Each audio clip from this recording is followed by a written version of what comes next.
Welcome to Insight, produced in partnership with ValleyPBS. Today we are chatting with Michelle DiBuduo, Executive Director of the Valley Caregiver Resource Center. Michelle has generously agreed to share some of her experience with us. I'd like to thank you, Michelle, for joining us today. Thank you for having us. So the Valley Care Resource Center provides a whole range of different services. Talk about the scale of your services, how you started, and how you have evolved to today. Well, thank you, Mark. Back in 1988, we started out with just the Caregiver Resource Program. And so this is a program that helps families who are taking care of their loved one but not being paid to do so. I'm not sure if you realize, Mark, but at this time, if you're taking care of a family member and you're age 65 and older, you have a 67% higher mortality rate than the person that's not taking care of someone. And so we've realized that how are we going to reach these people, because it has a domino effect. If the caregiver is not getting the care that they need, then the care recipient isn't either. And as you know, then comes abuse and neglect and other array of issues. So at this point, our program goes into the home, goes into to meet with the family caregiver and assesses their situation.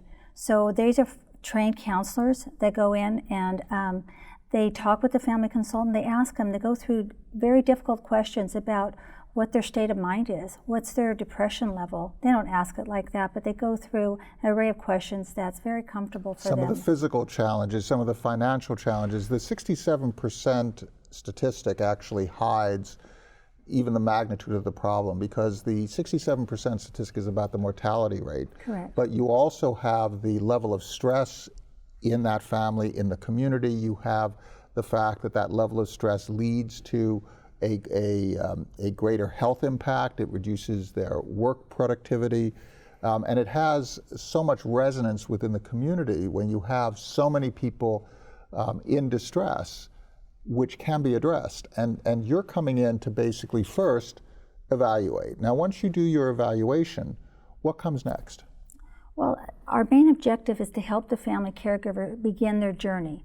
So many times people start out without any information. They're kind of thrown into that they have to take their family member maybe home from the hospital, and they have no resources or no knowledge of what to do next. So we want to be that entry point. We want to help them begin that process.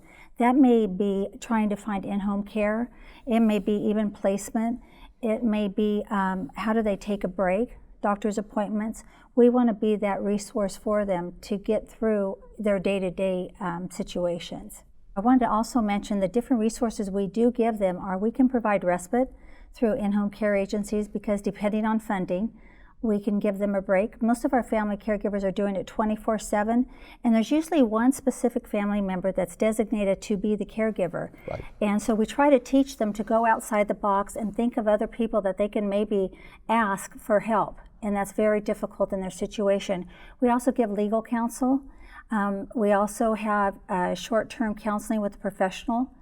And then we also have, in our counties, we have about 25 support groups and about 40 classes that we offer annually.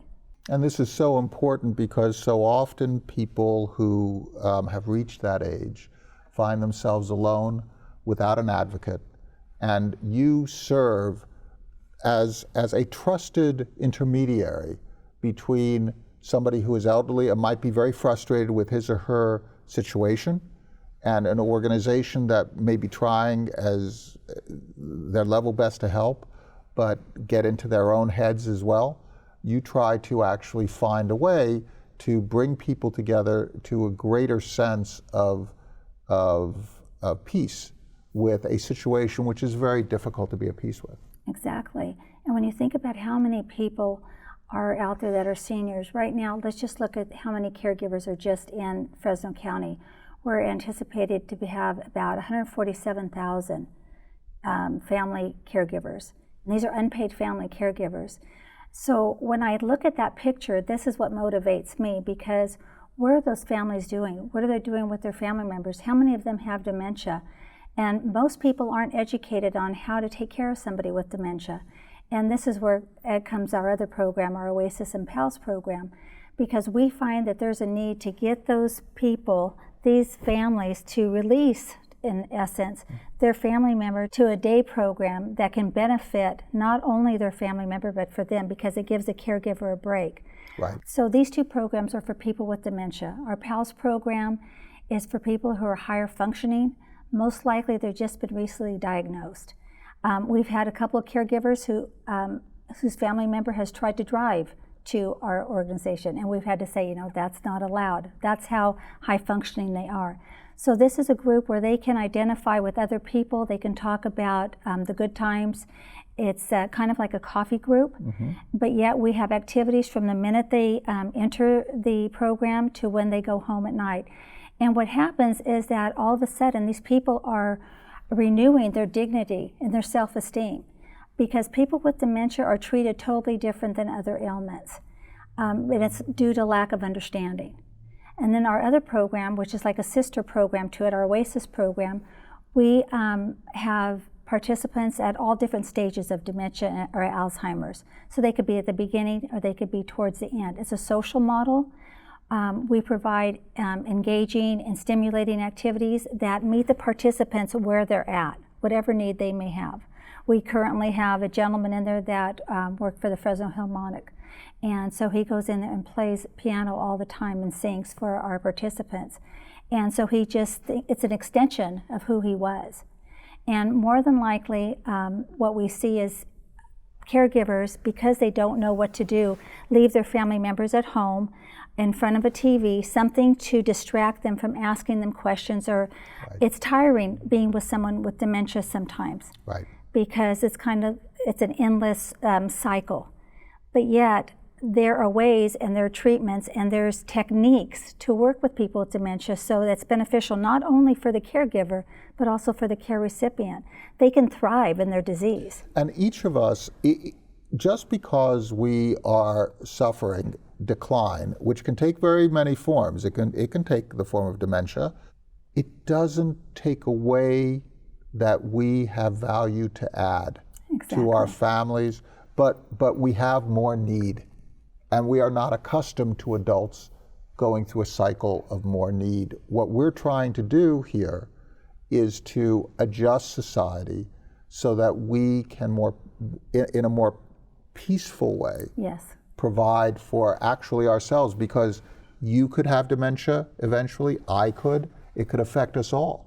And if our society is not taking care of us all, what are we about as a society? Exactly, and the issue that I see is that society thinks this is something that's already being taken care of, either by the families or by the government.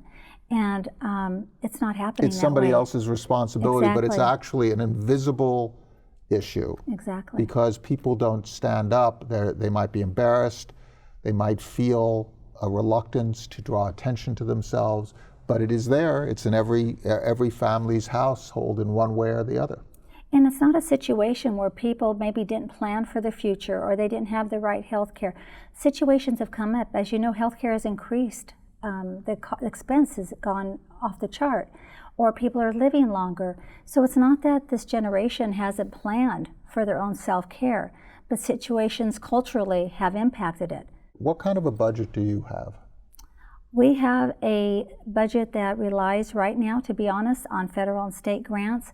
I am working diligently trying to get the community to stand behind us more so we can get more community grants and more private donations. So what is your annual budget? It's about $2.3 million. And how many people do you care for in one way or another? To how many people do you provide services in some form? On an annual basis, about 14,000.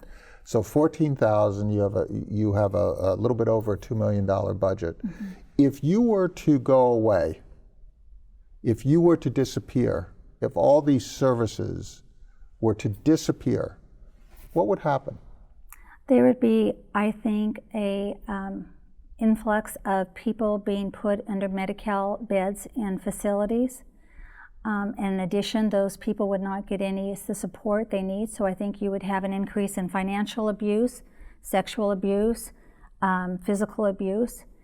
Our participants in the day program would be at home and left to situations that would be extremely unhealthy. In terms of the future for the organization, what would you wish for the organization over the next years? Because as many services as you provide, the need is greater than the services that you are able to provide right now with your level of funding. The number one thing that I would really, that I work towards daily is awareness.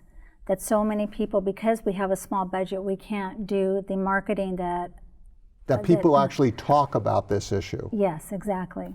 And so we're always getting that, we wish we would have heard about you sooner. I wish we would have known that you were here. I wish that, you know, I could have used your resources at an earlier point.